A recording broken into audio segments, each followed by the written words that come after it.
All right. Hello, everyone. Hey, She Army. Welcome to the 30th episode of the Simply She podcast live, Slay with Self Love and Confidence, Part 4.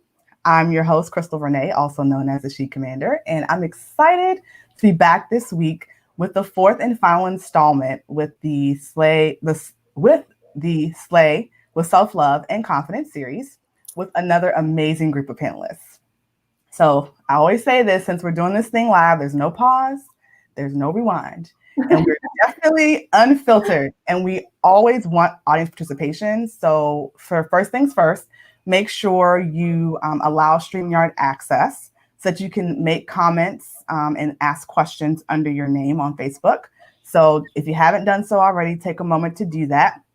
You can revoke access to StreamYard at any time, but in order to be able to leave comments under your name, you must allow StreamYard access.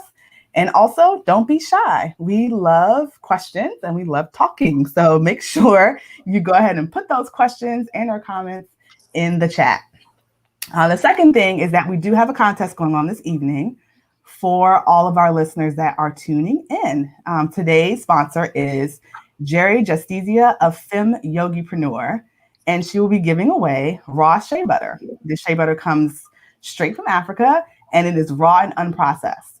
Shea butter is a must in every household. From hair to skin, it has a lot of healing benefits. So Femme Yogapreneur also sells chic handmade yoga apparel. For more information, you can visit their website, where she also blogs at www.femmeyogipreneur.com. That's www.femmeyogipreneur.com. Also on Instagram at FemmeYogipreneur and Facebook at FemmeYogipreneur.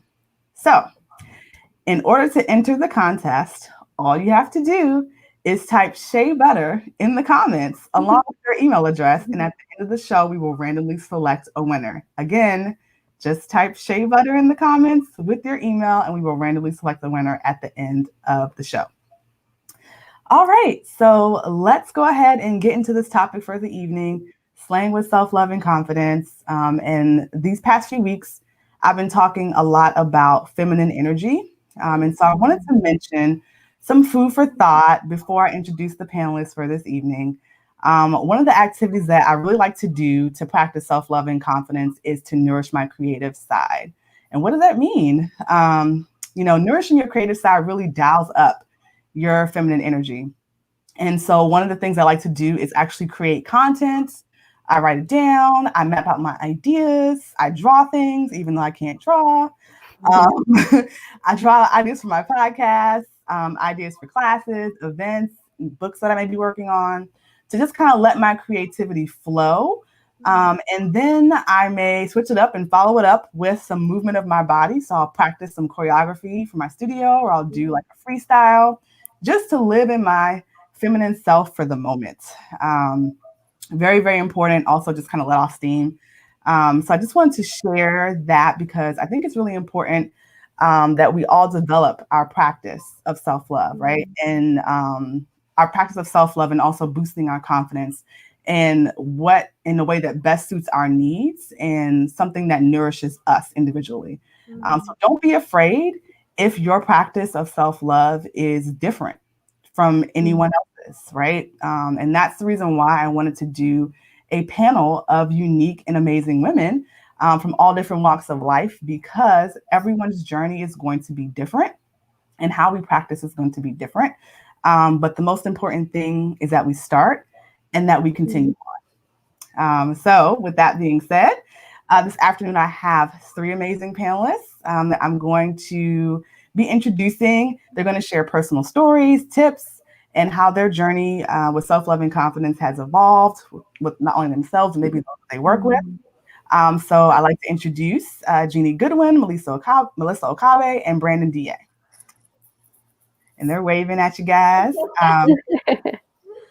So thanks so much for you guys joining me this afternoon. I truly appreciate and so honored that you all are part of this project.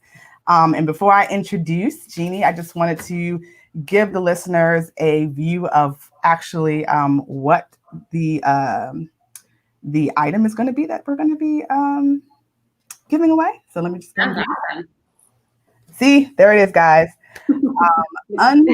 Unrefined organic shea butter, natural and unprocessed. So that's a picture of it. The towel will be sent to you, and we'll follow up with details after the show. All right. So I'm going to start with Genie. Certified high performance coach, relationship expert, best-selling author, Genie Goodwin's favorite thing to do is to empower people to overcome their challenges, know who they are, and have the confidence and the map to perform above the norm over the long term without destroying their health, well-being, or relationships, because lonely at the top is not success. So, welcome, Genie, and thanks so much for joining us. Can you give the listeners a little more detail about you, what you do, and how you encourage self-love and confidence with those that you work with? Oh, Krystal, thank you for having me. I'm honored that you brought me to your stage. Thank you. I'm really pleased. Um, let's start with one of the things that you said, these little strategies that to move you into great femininity. Yes. So I actually sit on a ball. So when I need to move into femininity, I do this.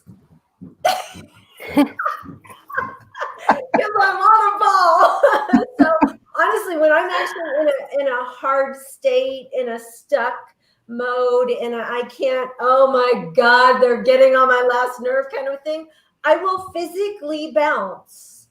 I will also, I start my day, my little rituals for starting my day is my home has wood floors. You can actually see wood floors behind me in my office. And I put some socks on and I slide across the floor going, hello day, this is my day. And what I'm actually trying to do, it's a trigger, it's a high performance tool because I'm a high performance coach that triggers joy first thing in my day. So I am constantly looking for tools, strategies, and rituals that make the emotion I want to experience for my day happen for me so that I'm no longer a victim of the circumstances that are happening in the world. So that's a little taste of kind of what I do for me personally and also for what I do for my clients. Okay, perfect. I was like, movement of the body. That is Yeah. definitely that dials up energy. Yeah. But can you tell us a little bit about or what you would do to help folks facilitate, let's say, healthy relationships at work, at home, or in their business, and maybe how that kind of might relate to self-love? Oh, what a great question. Oh my gosh, relationships. Here, I have this belief. My belief is that every problem in life is actually a relationship problem. It's an internal problem. Like I'm stuck, I'm jealous, I'm scared, I'm depressed. Sometimes it's an external problem. They're driving me nuts, right? I can't stand my boss won't back me. Sometimes it's an eternal problem. What on earth am I here for? What's my life purpose? What am I supposed to be doing with my life? And sometimes it's an intimate problem. I absolutely adore my husband, then he drives me nuts, right? So in my personal opinion, every problem in life is a relationship problem. So this combination of high performance, you can tell it's kind of who I am, right? It's how I live my life at this higher level of performance. And relationship was this perfect marriage of how to design and intentionally create a life that you love living.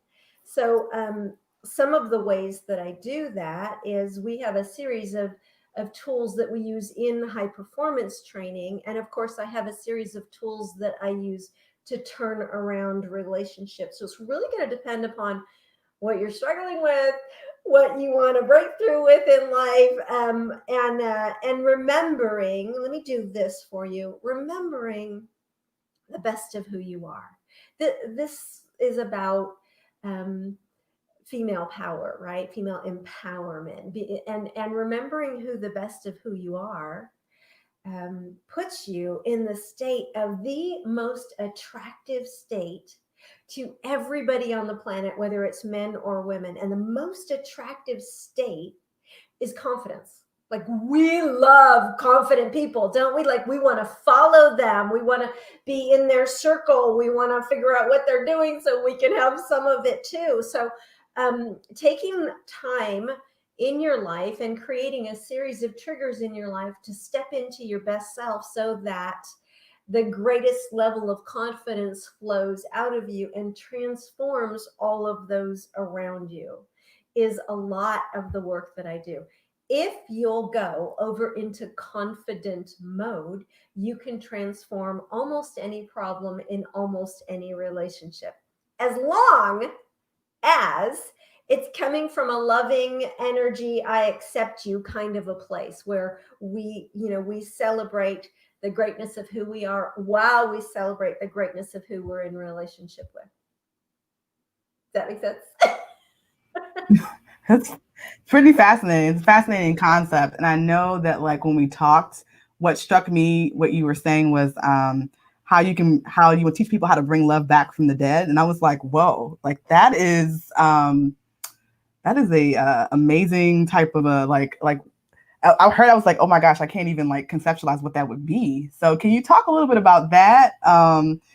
And like take us through how you would take someone through that process, or what you would say to someone. Well, that's beautiful. So here's my belief. My belief is that love actually never dies. Love cannot die, but it absolutely gets covered over with a hell of a lot of crap. You know what I mean? You can't feel it, you can't see it, it ain't there. It's like, holy cow. So I take people through a process of kind of getting rid of all the crap, all of the pain, all of the hurt, all of the unforgiveness, all of the misunderstanding, all of the mistreatment on both sides of the equation of a relationship, because it always happens in both directions, right? I get rid of it all and then recreate connection from a loving place. And that's pretty much the process. It's actually very simple. And I learned it because I got married 2 weeks after I turned 18 to the man of my dreams, was crazy in love with him. And within 2 years, we couldn't talk without fighting. And the love was absolutely dead. We couldn't find it. It was miserable. We both felt like we still loved each other, but there was no feeling of love in the relationship. And most people have experienced this. And I was in this position where I didn't want a divorce.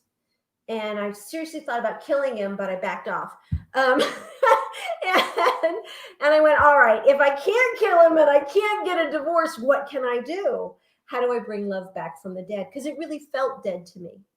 It really felt hopeless to me. It felt hopeless to him. And it stayed that way for a number of years until I just dug in and discovered tool after tool after tool after tool. There's, people come to me and they say, oh, well, Genie, I've tried everything. I'm like, not even close, baby, because there's so many things that work to reconnect with somebody. And to rebuild levels of trust. And if I said anything at all, it would be along the lines of, I need to move you out of reaction and into intention. I need to get you to intentionally build the relationship that you don't have now. Make sense? So what you do is you architect the relationship you want to have in the midst of the relationship you don't want to have. And you create a series of tools and a series of actions that make sure that it comes to pass. And that's what I do with my clients. And it's rather amazing work. It's been the most fulfilling work of my life. And the cool part about my work is what I discovered was it works in the intimate relationships, in marriages and raising children. And it works in the office. It works with teams, because all we're talking about to succeed in life is creating magnificent relationships. That's how you create a team. That's how you create an organization. That's how you create a family. That's how you create a nation, right? We're just talking about how do you create these magnificent relationships where the best of you gets to shine and the best of them gets to shine. And when everybody's shining, all of a sudden the love is there, even though it didn't feel like it in the beginning. Wow. A lot was said there. No, but what I took from that was you said you architect the relationship that you want to have. And I think that speaks to me a lot, because you need to architect the relationship that you want to have with yourself. I'll always say that you teach others to love you how you love yourself. So it all starts with you. You architect that relationship that you're meant to have with yourself first. And then you and the other person can build, right? You can help each other to build. So I think that that's really important. Yeah, and the other thing that I'd love to throw in really quickly is when people have really hard relationship problems, again, whether it's at work or at home, and I've tried it all and I'm about to lose it all. I'm either going to get divorced or I'm going to get fired or I'm going to, fire somebody, right? They tend to think, there's nothing you can do. I have to just start all over again. But here's what I've discovered. I've been doing this work over 20 years, believe it or not. Over 20 years I've been doing this work, and I absolutely adore what I get to do in the world. But what I've discovered is it's in those hardest of times, kind of like how the world right now is having the hardest of time, that something opens where you can actually begin to build something you never could have had if the hard times didn't hit.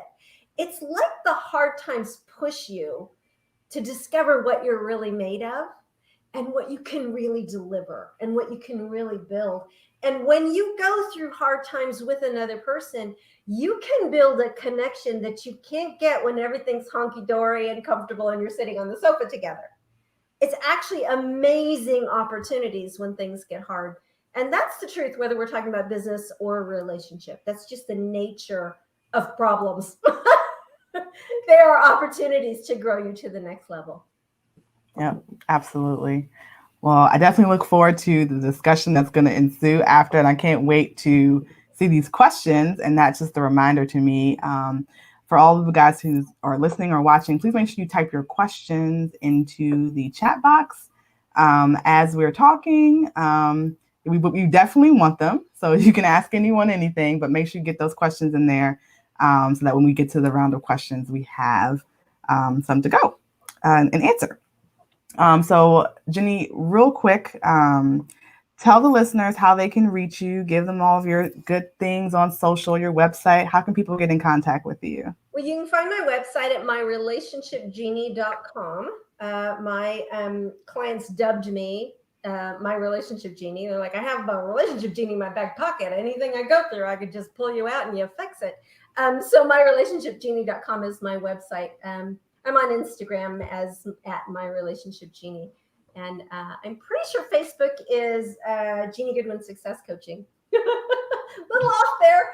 And of course, I have a gift for all your listeners today. You can get a copy of my book for free, my best-selling book. This little book has actually transformed lives. Let's see if I can get you on camera. And you see it there right under my face, myrelationshipgenie.com free book. You can get a copy of the book for free because man, I'm out to change the world, baby. Well, I believe you're going to do it too. You got it, girl. And we'll include the link. We'll include that link in the show notes as well for those of you who are listening. Okay, so I want to take this time to remind you all about the contest that we're having. And Femme Yogipreneur is giving away raw shea butter. It's all natural, unprocessed. All you have to do is enter into the comments shea butter along with your email, and you will be entered to win. And we will choose a winner at the end of the show. All right. Next up, I'd like to introduce Melissa Okabe. Melissa is a second-generation real estate agent specializing in residential real estate in the Los Angeles area. She is a first-time homebuyer specialist, CIPS CRS, with strong emphasis on customer service. Melissa creates an all-inclusive real estate experience for her clients where they feel completely supported and taken care of as they list or buy their houses. And so thanks so much, Melissa, for joining us. I'm sure folks are wondering, what does a real estate agent have to do with self-love and confidence? But I just wanted you to talk a little bit about your journey and experience with self-love and how it helps you to inspire others. Perfect. Well, Krystal, thank you so much again for having me here. I'm, very passionate about this topic of self-love and self-confidence, especially for us women here. So my journey with self-love actually started, I would say, back in 2012. And this is when I moved back from France, back to the US. And I was feeling a little bit out of place. I was sort of like in a reverse culture shock situation, even though I'm from here, just getting reincorporated into life in the United States. And that's when I actually found my yoga practice. So in addition to being a real estate agent, I am also a yoga instructor. And that actually started way back in 2012 when I, came to find yoga as a place to re-find myself. Yes. And so through that practice, I just really fell in love with how yoga made me feel. I wanted to share that with others, which is why I got my yoga instructor certification and continued to do that as well as teaching, as well as selling real estate. But incorporating, all of the yoga practices still to this day, meditation in the mornings, it's sort of just time for myself every day before the day starts to get crazy. And really emphasizing, giving and adding value in any way possible, helping others, whether it is through yoga or whether it's helping my buyers or sellers. I really, come from a place of customer service, as well as that love for self that translates to love for others. And I think that that's something that's just so important. So, at the center of sort of who I am and who I want to continue to be. Additionally, with self-love, it's really tied in, as Jeannie mentioned, to self-confidence. And whether you are starting out in your entrepreneurial journey or if you're in a competitive industry, that self-love is so important because the last thing you want to do is compare yourself to others. So in real estate, for example, it's very competitive at the entry level, especially, getting your first deal, or if you're going on listing appointments, sometimes you're competing against other agents, but remembering that it's not about, what someone else is doing so much. It's really about giving your best and also celebrating those wins for yourself, no matter how small. So I would say that's sort of a little bit of my journey of the self-love and tying it in with self-confidence in both real estate and yoga. Okay. And I know that when we talked about how self-love is like a huge gift that comes from the heart. And I know that depending on how you've expanded your yoga practice, I know I talk a lot about balancing your chakras. Yes. So your heart chakra is the chakra that deals with self-love, right? And so making sure that that is balanced is one of the ways too that we can dial up self-love for ourselves. I practice yoga. However, I'm not a certified teacher. But can you talk a little bit about maybe how personally, when you've either you're getting your certification or as a student, like talk about your journey through yoga and maybe how that helped to dial up your self-love and confidence? Yes, absolutely. That's a great question. So when I was actually starting out, in my practice, it's one of those things where, anyone can start a yoga practice, which I think is so beautiful, right? You come onto your mat exactly how you are. And a lot of that is finding acceptance for the present, meeting yourself on your mat right where you are today. Maybe, you're not the most flexible, you're not the strongest one, but knowing that today is, one step, and the more you practice, the better you will get. And it's sort of, I would say, encouraging self-love because you learn to accept yourself really where you are without judgment. And I think that's a huge, huge factor. Letting go of the judgment or any criticism towards yourself. That's a daily practice that I think adds so much value. Right. And we also talked about how you're like really into personal development. Yes. And so can you talk a little bit about maybe a personal development practice that you really love, or something that maybe you've recently discovered that you want to share with us and share with listeners? Yes, absolutely. So in addition to my daily yoga practice and meditation, part of my personal development practice as well is, reading, filling my mind with inspiring books, podcasts, seeking out different events or webinars, trying to always better myself, constant and never-ending improvement. And I feel like that progress daily also adds to like, okay, look, I'm doing something good for myself each and every day. So even if maybe a deal doesn't go through or, things happen that are out of your control, what you can't control is everything that you do and everything that you think as well, which I know Jeannie mentioned with her, idea of, for example, acting out of intention rather than reaction. And that's something that I 100% try to embody too, with personal development, with mindset, and, keeping that self-love, self-confidence at the forefront. Yeah, for sure. That definitely speaks to me. And I think one of the things that I do every day is I find, well, I have my one thing. So, Yeah. and that's something that I prioritize for myself each and every day. So typically it's meditation. I meditate at least 5 to 10 minutes before I start my day.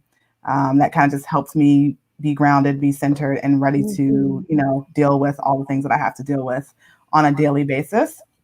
But I definitely always encourage my listeners to like pick their one thing. What is your one thing that you're going to do?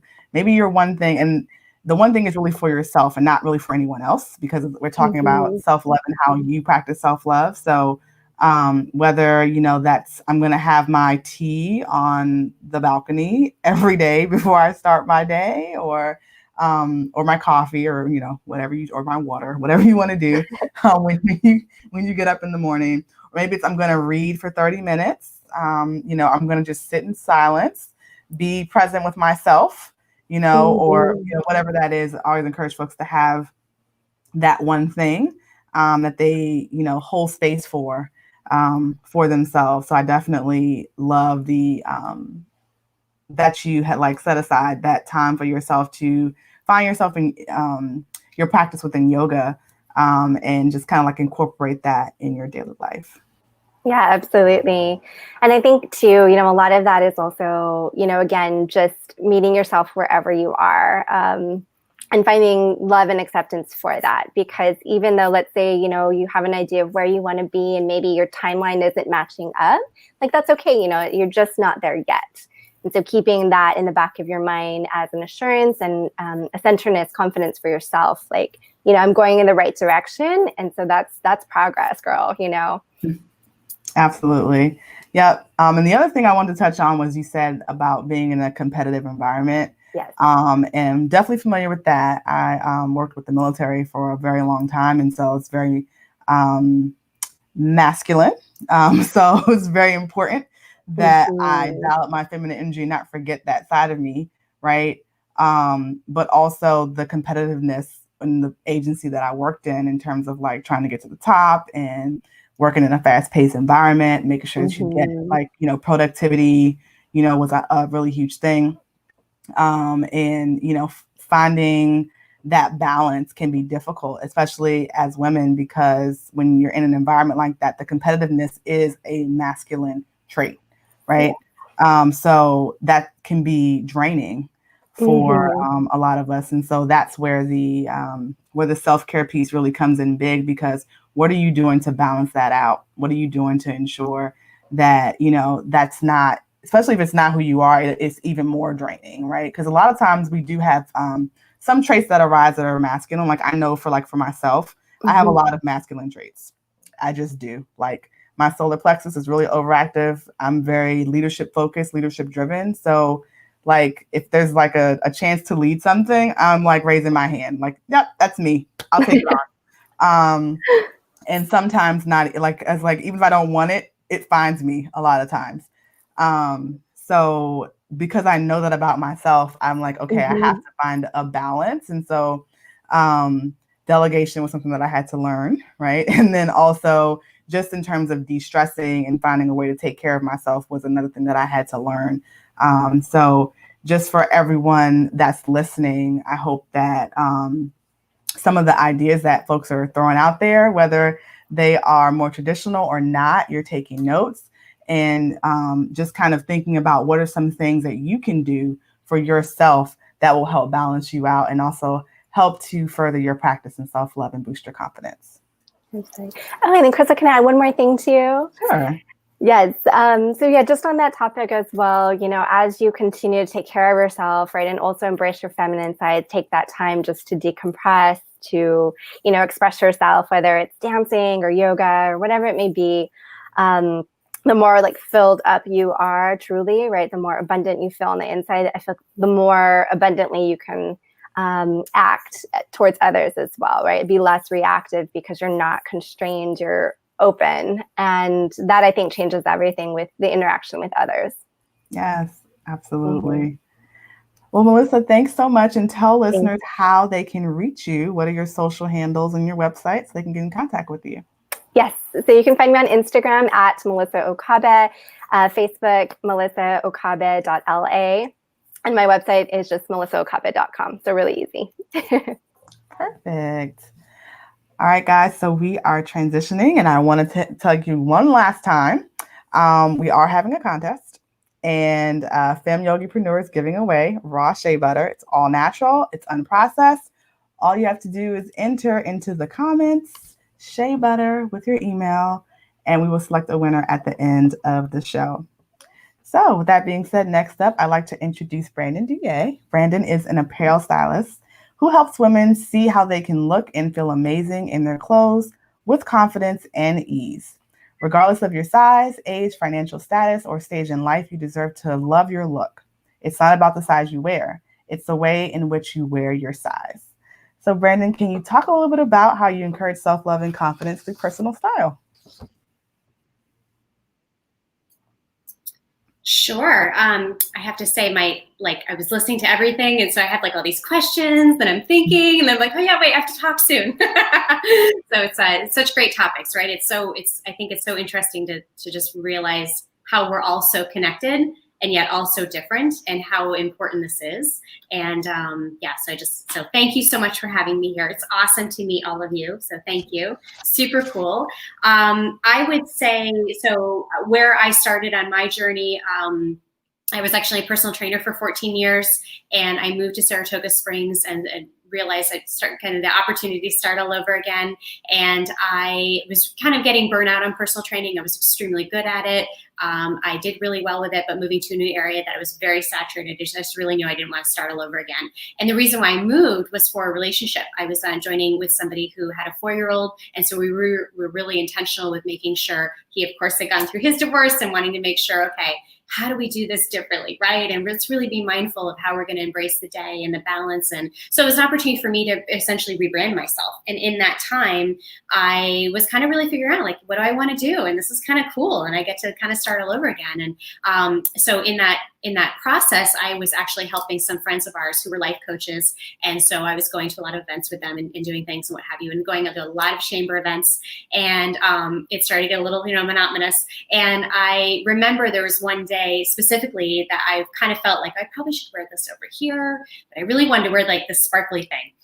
And I just kind of thought, you know what, why not? What's the worst that's going to happen, right? Because I was definitely walking into more of a conservative thing. And it just something twisted for me where I just felt like, I've never been one to really be self-conscious in what I'm wearing, but I think all of us were mindful, and our body image and how we feel about ourselves it's a big topic, right? And so for me, it was really freeing to be able to go to that event and have different experience, and it just triggered something with me. And I just started thinking, gosh, it's so interesting how we can get so caught up in what we're wearing and how we feel, and how a lot of times we don't even go to events because we don't think we have the right thing to wear, or we don't look good in it, or what are they going to be wearing? And, it sounds superficial, but it happens so often.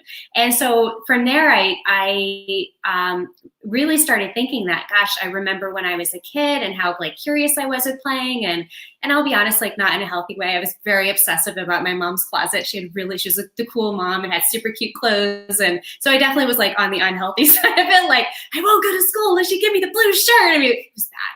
I'll be the first to admit it.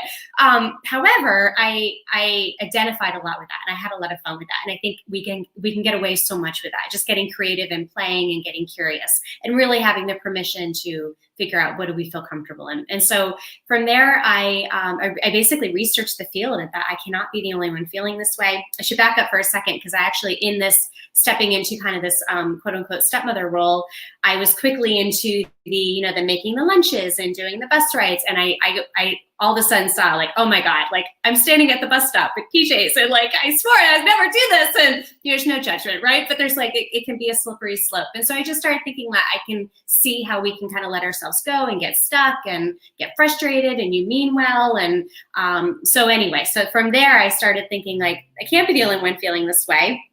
And I did a ton of research, saw what else was out there, and realized this is an issue, and a lot of people do not feel they have the permission in terms of what they want to wear. There's not the awareness, there's not the skill set, there's not the permission, and so many of us are waiting until we lose the weight, or until we save $5,000, or until the kids move out, and there's not. This was many years. This was about 7 years ago, and there's just it's gotten a little bit better, but at that point there just really wasn't, well, from what I found, support. And so from there, I created my business, and I wanted to make sure. I think a lot of times when people think of apparel stylist, we tend to think of, well, that's for the rich and famous, and I don't identify with that, and it's probably going to be really expensive, and I don't wear name brand. I mean, our minds just go all over the place. And I was fortunate to be raised with.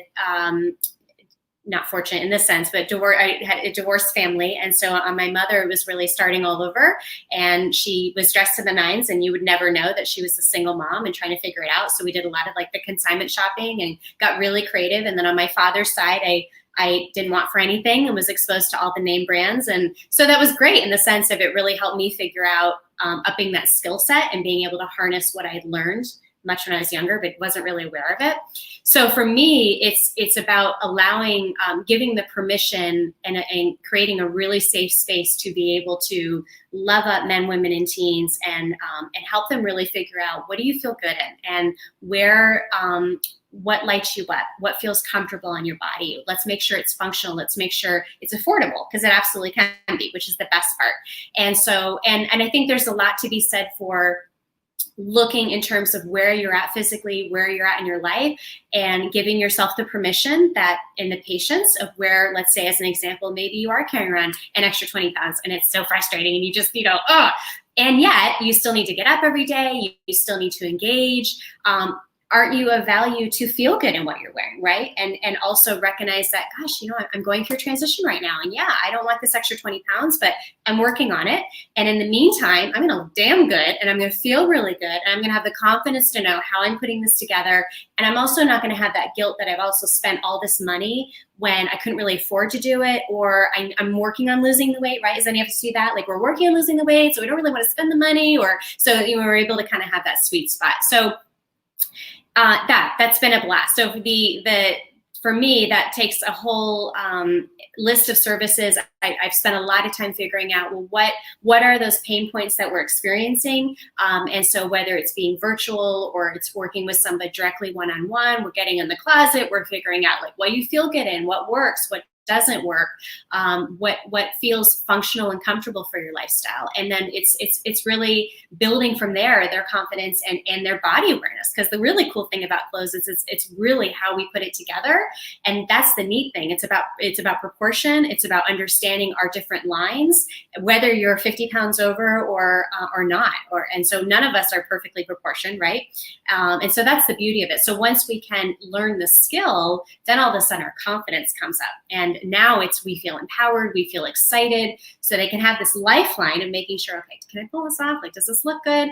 And then all of a sudden I'm starting to see it. I can see when I put this with that, and oh my gosh, I pulled this out, and well, I could have this over here. And now we're getting into that playful fun side, and we're getting curious, but we're not coming to a place where it feels just so overwhelming and unrealistic.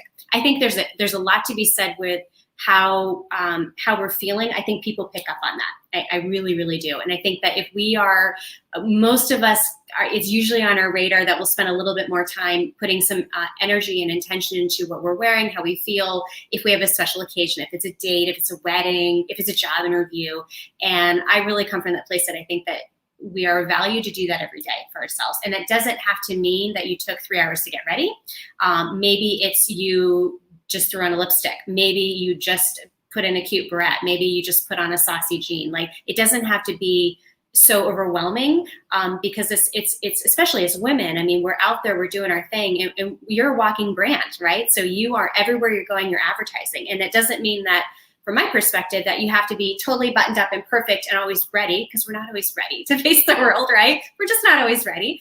But I think there's something to be said for what can you do each day so that you feel ready enough, and depending on, regardless of where your day takes you, because that is what's going to happen, right? We're always on, we're always engaging. You know, when the pressure's off and you feel comfortable, people pick up on that. So if you're running into them at the post office or at the grocery store, or you happen to see a neighbor that then, you know, turns into a client, like you're building and fostering those relationships. So if you can be feeling present enough where you feel comfortable to face those people, they're going to pick up on that energy. And to me, I feel like that just nurtures that relationship that much more. But if we're feeling self-conscious, like, oh, crap, I ran into Karen and damn it, and I'm in these crappy sweatpants, and you know, we kind of shrink emotionally and energetically, and they pick up on that. They might not understand like what's happening, but I feel that there's a disconnect that happens, and you know, that comes back to us, right? That could be, one could say that puts us at a disadvantage of A, not feeling our best, and B, that intentional, that exchange that could potentially happen. So much more richness could happen in that. But if we're always waiting till, okay, I have to go to work and it's the 9 to 5 and now I'm ready and I'm present, there's so much more that we do in our lives. And again, it comes back to how we feel. So upping the skill set is, to me, I feel it ups the confidence, and wow, watch out. Did I answer your question? Yeah, that was great. So many questions. I was like thinking like, okay, so as someone who, well, first of all, these days, I know like us being at home, let's be honest, we're probably not putting on our Sunday's best. You feel comfortable, right? You feel comfortable and cute, and that's the cool thing. Yeah, it doesn't have to be Sunday best. You're Sunday best sweats. You know? Right. Well, yeah, especially to go out, you know, to go outside. It's like, oh, do I really want to go to the grocery store? Like that's our outing these days, guys. I wanted to ask you, like, what are some like frequently asked questions you get from women as it relates to like everyday style? Like, are there some questions that like kind of surface over and over that you kind of get? Well, I think that, I'm sorry, anyone interrupt you? Go ahead. I think that if you really think back, most of us weren't taught how to dress our bodies. Like most of us weren't sat down, like most of us barely had a bra fitting, right? Let's be honest. And from there, we're kind of like on our own.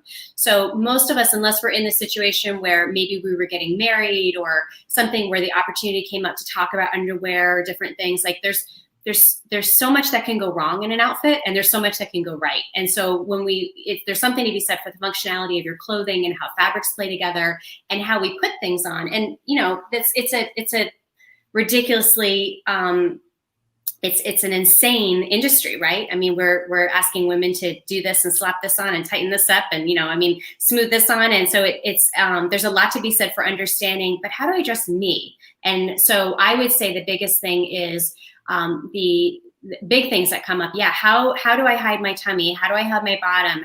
What do I do with the muffin top thing? Most women are walking around wearing the wrong bra. Even just having the right bra can easily, it opens up your rib cage. It changes your posture. Immediately you can look so much more well proportioned. Most of us can easily look 10 or 15 pounds lighter, and it's just shifting the bra. A lot of times we're not getting them often enough. We're walking around the wrong size.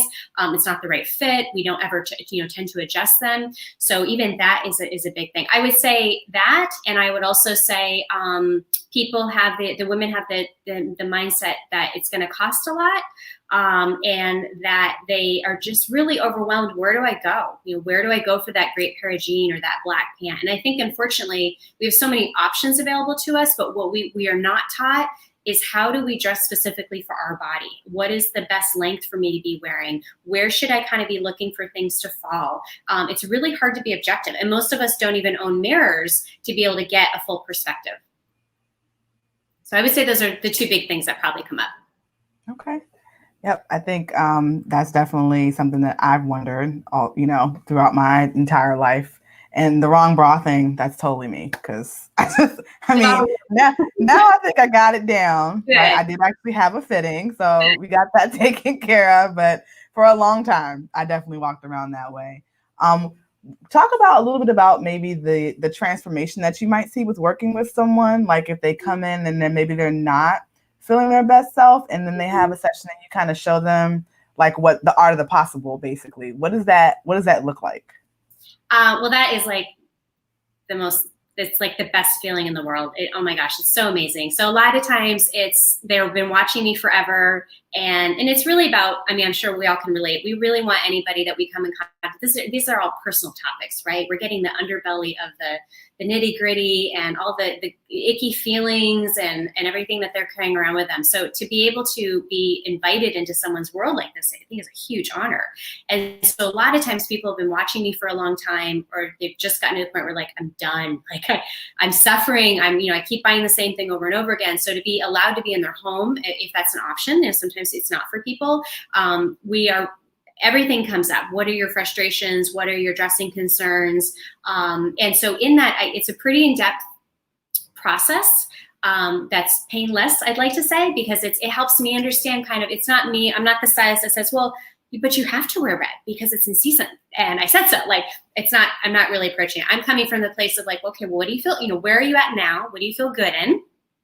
A lot of us are usually kind of working around something. So maybe, for instance, we don't want to show our arms, or we're self-conscious about our cleavage, or we feel like we have big feet, or, I hear everything. So it's really understanding where they are, understanding what they tend to shy away from. Like there's a lot of people who say, as an example, oh no, I don't want to wear pattern because that draws attention, right? And I don't want, no, I'm not good with that.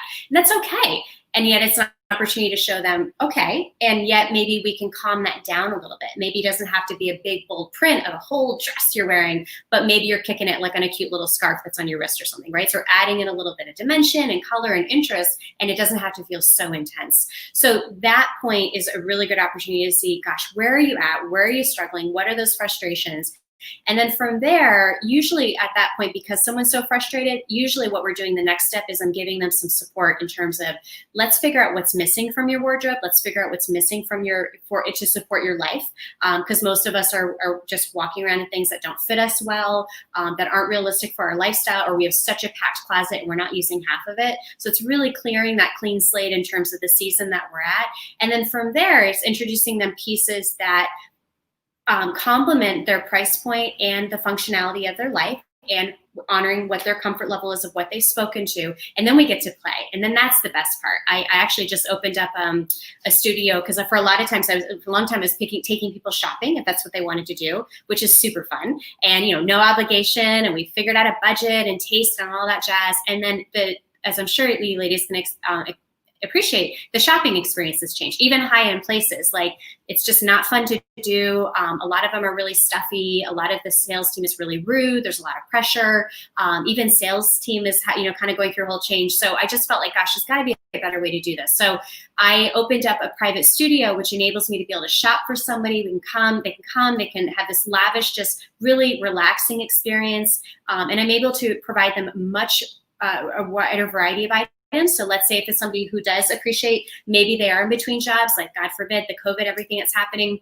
A lot of people are starting over. A lot of people are watching their pennies, but they need to get out there and they need to get a job, right? So it enables me to give them the opportunity to dab into gently used or high end. I work from gently used all the way up to couture and everything in between. And so the answer to your question, Krystal, that's the cool part, is to be able to play with them and to be able to try things on and talk about, okay, so do you see how, for instance, if we move this up here and we tuck it in, or we let it out, but then we layer and we add some dimension, can you start to see how now we're not seeing your hips all of a sudden? Yeah, oh my gosh, that's so cool. And then we put on this pair of pants. Okay, do you start to see how that's just like a hot mess, right? Like you're seeing like, yeah, I don't like really this and that doesn't feel good. Yeah, okay, so then, but if we add this in and we change this up a little bit, okay, cool, now I see it. And then all of a sudden it's like hope, right? Like, oh, wow, I'm not as a hot mess as I thought I was. And this doesn't have to be hard. And I didn't realize that's so cool. And you just do that and this and then start to get excited. So I would say that's the cool part, is really starting to see, for them to start to feel that shift, and then to have it not feel so out of reach for them and not to feel so impossible. I know that was a lot of information. I apologize. Another question I just thought of, like, is there like a particular color that you found that like immediately brightens people's energy when they wear it? I know it's kind of like maybe like a far out concept, but like, absolutely. I wouldn't say there's one color for everybody, but what I will say is I think that from my personal opinion, I think there are a lot of rules that are ridiculous when it comes to fashion. You know, the whole like, oh, you can't wear big prints, it makes you look heavier, and you can't stripes, and then no, I can never wear red. And I get it. I mean, again, it's just my opinion, but I feel that it's about how we put it together. So in answer to your question with color, there are a lot of times people will say, no, that's not a good color for me. I can't do that. But it might be how they're putting it together. Like, for instance, if it's too close to the face, are they even someone who wears makeup, right? B, maybe it's not up by the face, but it's a color they love, and maybe we pull it in with a pant or a cute purse or something so that they can still enjoy it. Because a lot of times when people are shopping, they think red is red and pink is pink and green is green, and they just associate with like, they won't wear anything green now. And there's a lot of greens out there. So it's, so I would say there's not like a universal color, but I would say that you can do so much with color for sure. Sometimes there might be a little bit of a tweak, like you might want to shift the jewelry or the makeup or something to warm up something to offset it, depending on how you're wearing it. Cool. Guys, I hope you're listening, because I know I am. Someone taking notes like, okay, let me see. I'm definitely someone who wears black all the time. Like, my closet is mostly black. And even like, I know like my grandmother and my mother, like they used to make a lot, like they're like, Krystal, like you have to pick something else. I was little black dress before I knew that there was a thing about little black dress. I was like, oh, is that the black? I need that one because that's the best one. Like, I was just like, that one didn't. And yeah. So I've like tried to branch out, and like as I've gotten older, and buy some color. I will say, when I was going through my divorce, I like purged more than half my closet to the point where I realized that I didn't even have any like winter clothing. So it was kind of like I went through like this goes. I went through that phase, like this goes, all these things go. And then like when it got cold, I was like, I don't think I have a coat. Like, how did that happen? Well, you know, something too, we can look at something and think, like we can associate it with, oh gosh, maybe I wore that in my corporate days, or oh, that was for a special occasion, wedding thing. Like, when am I going to wear that again? And I think the really neat thing about clothing is there's a lot of it is the way you put it together, but sometimes it could be a tweak in terms of an alteration. Maybe it's bringing a line up, taking sleeves off, like things that don't have to cost a lot. And I think especially in this time that with everything that we've gone through, there's value in making sure that everything we have, we're being efficient. And we're also being really mindful of, can we do something more with this garment before you just assume it's out of here? Now, obviously, if it brings up terrible memories and things and it's lost its integrity and it doesn't fit you well, there's something to be said for that. But I think a lot of times I see people just like, purging the heck out of stuff, and they're getting rid of all these things that from their perspective, they feel like, well, no, there's crap in here, but there might be some beautiful gems. So I think it's at least worth having the conversation because you spent money on it. And at least we can just do a double check, right? Just before you throw it away. And to your defense, I have to say, like, I'm still getting to know you. Fine, okay, you're rocking the black, but I know you're not rocking the black when you're dancing. You probably have like kick-ass underwear on of some saucy color, and you play with your makeup. So just gonna defend you there because you do color for your makeup and your lipstick. Oh, thank you. I try. I've branched out. I've branched out, guys. Yeah, all those pieces matter. As long as you're not just wearing black because you think like, you know, it makes you look slimmer and you're hiding from the world, which I doubt that doesn't fit your personality. So no, it was just, I don't know. You're drawing towards it. Yeah. Everything just had to be black. I don't know. But yeah, so thank you so much. So Brandon, please tell the listeners how they can reach you, your website, your social handles. Tell us all the things. Okay, so website is findyourmoxie.net. Moxie is Moxie. Instagram is findyourmoxie and gusto. Facebook is Moxie, Moxie. And thank you for having me. Perfect. All right, so now is the time. I'm wanting some questions in the chat box for our panelists. So go ahead and type those in. We'll give you a few seconds to do so. And panelists, feel free to ask each other questions while we're waiting. I have a question. Can I go? Yes. I have a couple, so I don't want to overstate here. Okay, so first question is chakras. So I understand, like I just listened to your podcast on the chakras, like I'm aware of chakras, and I'm not really clear how you can A, know if your chakras are off balance, and B, how can you balance them? You know what I mean? I've heard some meditations, but I'm like, is it balancing that? Like, should I just assume and trust that it's like getting in there and doing something? Yeah. So chakra is the Sanskrit word for wheel, and it's another way to think about energy and how our energy is, or how energy in our body affects us spiritually, emotionally, and mentally and physically, right? Mhm. So that's what the chakras control, and they're all within a line in our body. And so knowing if they're unbalanced sometimes is tricky. It's how I like to describe it is, let's say, because it can manifest physically, right? It can actually be an illness that you have, meaning that you have an imbalance in your chakras, either overactive or underactive. A lot of times, though, what I feel for people is common is that something doesn't feel right, but you probably aren't necessarily sick. There's just kind of this feeling of something's not right. I'm not happy. Maybe I'm depressed. There are a lot of different signs that can allude to the fact that maybe your chakras are out of balance. And so one way, of course, is to kind of, there's a lot of different, I have some resources as well around like a quiz where you can take to kind of like answer some questions and kind of figure out, are my chakras unbalanced? But also just like, let's say, for example, for your crown chakra, right? That's the top of your head, your crown. Maybe you're confused. Like I would describe it like brain fog. You're unable to make decisions. You're overthinking. And this is something that, happens quite often. That could indicate a imbalance in your crown chakra. Your third eye, right? You're not able to, which is right in between your forehead. Let's say you're not really intuitive, like you're not able to use your intuition on certain situations. Kind of like you can't really intuit, like if this is a good or a bad thing. Could mean that your third eye chakra is out of balance. Throat chakra, you're not able to speak your truth, right? It's hard for you to say what's on your mind. It's hard for you to communicate your feelings. It's hard for you to express or emote. Could be an indication. Your heart chakra, self-love.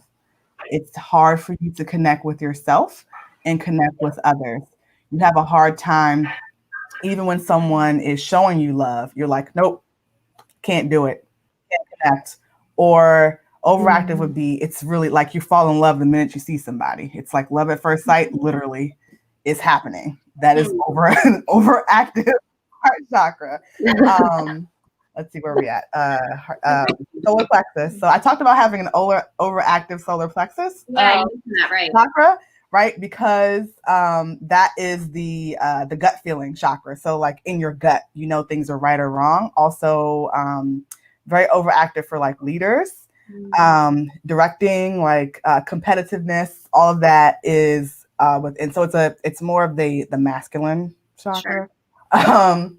But I know it's overactive, so I have to do a lot to balance it. So overactive would mean, like, if you think about wheels, the wheels are turning, and so for things to be in balance, all the chakras are turning at the same rate, right? So that's what you want, nice even flow of energy. So if it's too slow, that means it's underactive. If it's really fast, that means it's overactive. If you can visualize that in your mind's eye.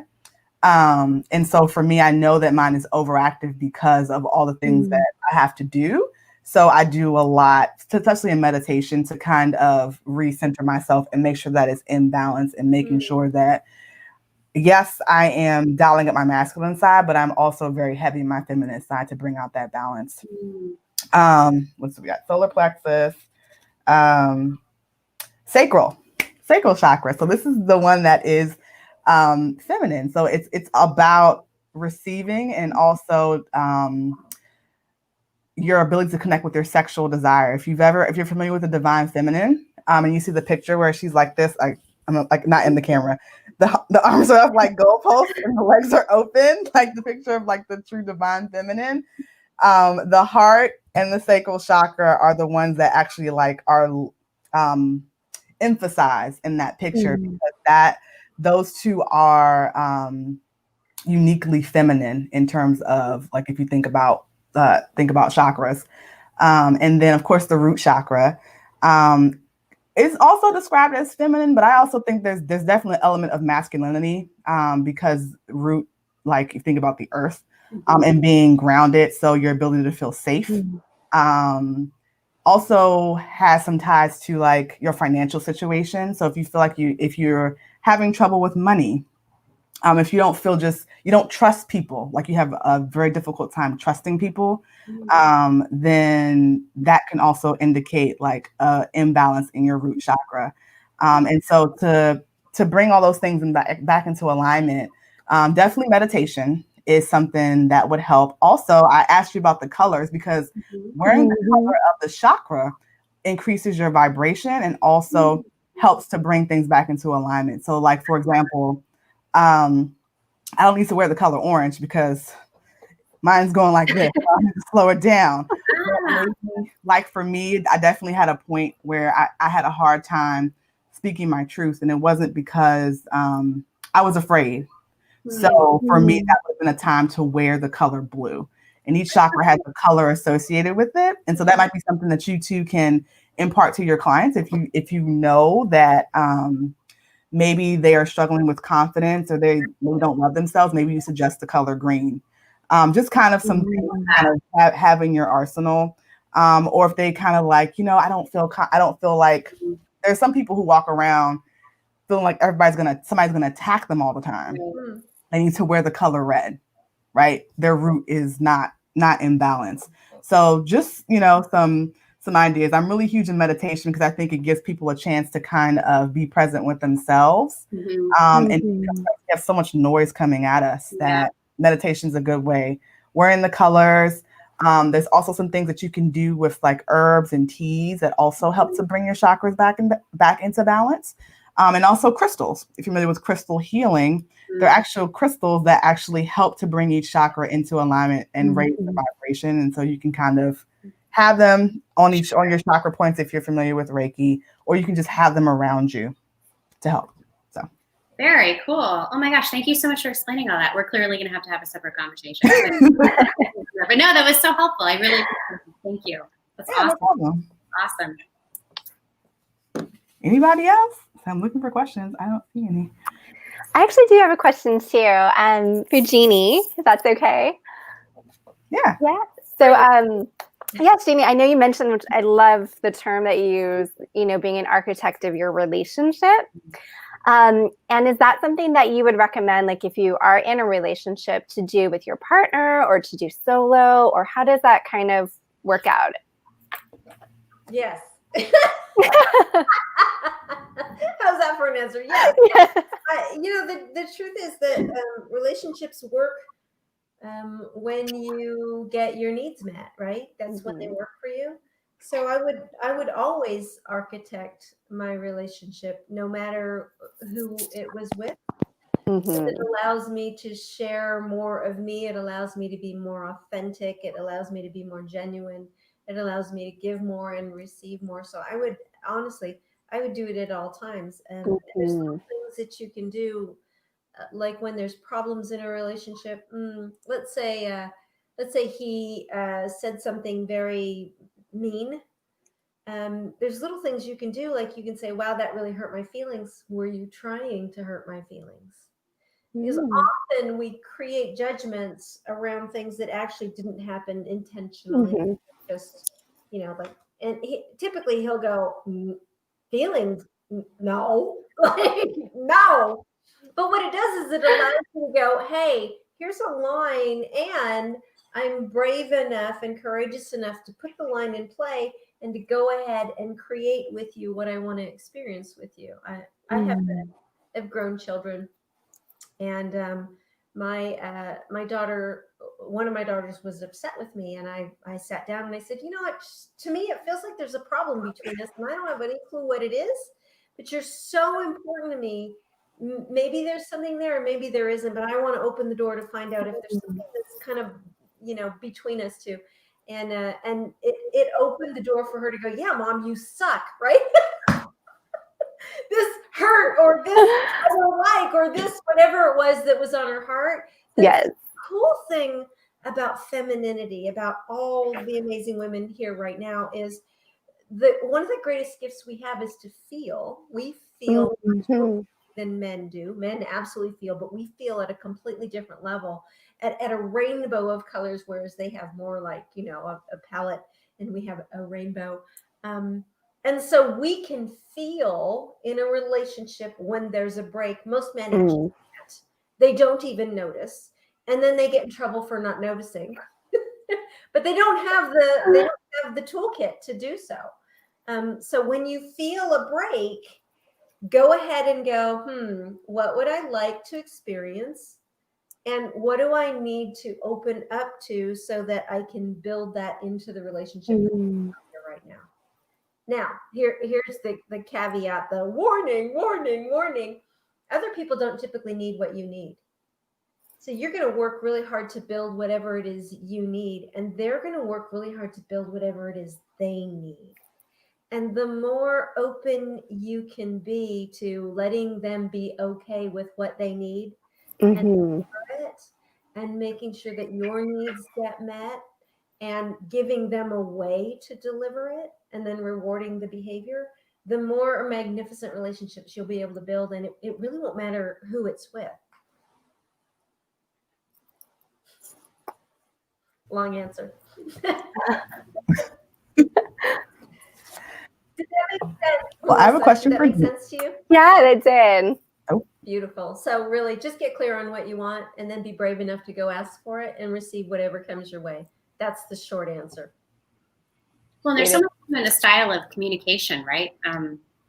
I read the gentleman I told you about that I moved here for, we're no longer together, but we had done a really cool thing with Harville Hendrix, the Imago. You're probably familiar with that, the style. It's a whole workbook and what have you, but there was a really cool tool in there about literally how you communicate and an exercise in terms of like just how you talk to each other. I'm not going to go into the whole thing, but it was very eye-opening. Like, yeah, what the other person's you're hearing or what you're picking up, and spending the time to kind of validate and getting really clear on how you're asking for stuff. So I'm sure you're doing that knee-deep every single day with your clients, and I'm sure you're absolutely. I actually have the belief that men and women speak two completely different languages. Men don't speak English and women don't speak English. Men speak Manglish.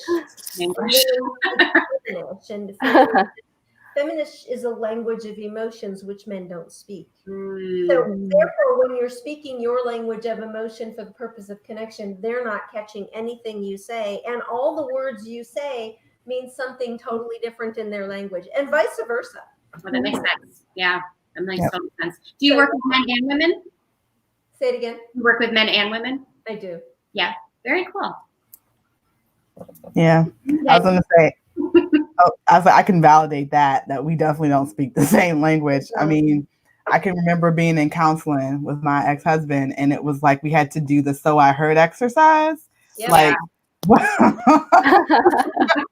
I have to laugh because I was just like, "Are you nuts?" Well, I mean, it was kind of like literally you had to repeat it back, like paraphrase it back what the other person said. I was amazed at like how not close to what I had said, like it was just not close at all. So I can definitely validate that is like that's like a true statement. Because he heard Manglish coming out of your mouth, which you don't speak. And we hear feminist coming out of their mouth, which they don't speak. We hear in our own language. Does that make sense? So wrong almost 100% of the time. Right. Absolutely. It sucks. Yeah. No, that's awesome. Very cool. Melissa, what type of yoga do you take part in? Yes, so I definitely take part in and teach both vinyasa and restorative yoga.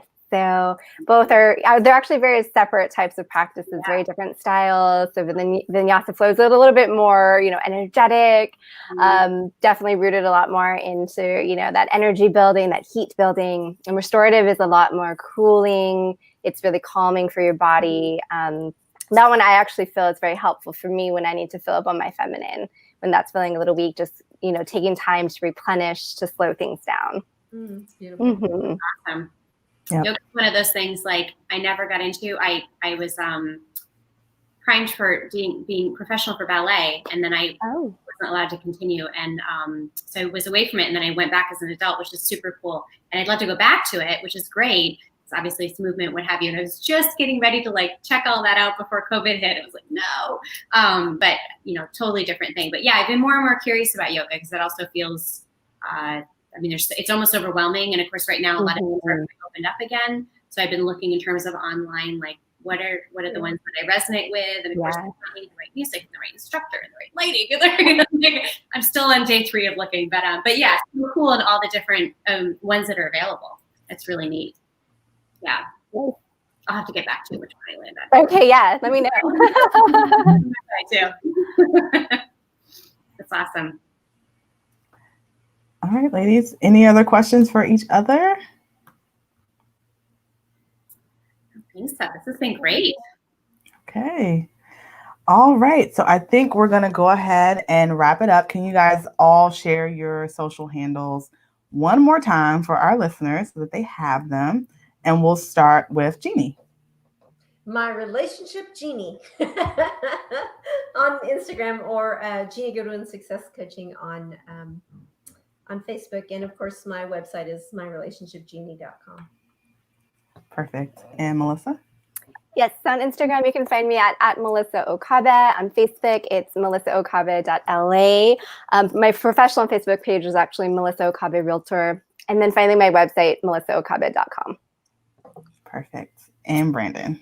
Instagram is Find Your Moxie and Gusto, and Facebook is Moxie, and findyourmoxie.net is website. Perfect. All right, guys, for more information on our panelists and how to contact them and connect with them, you can click on the links in the show notes for this episode 30, and they'll be available at isimplyShe.com/podcast. That is isimplyShe.com/podcast. If you'd like to 30. Oh,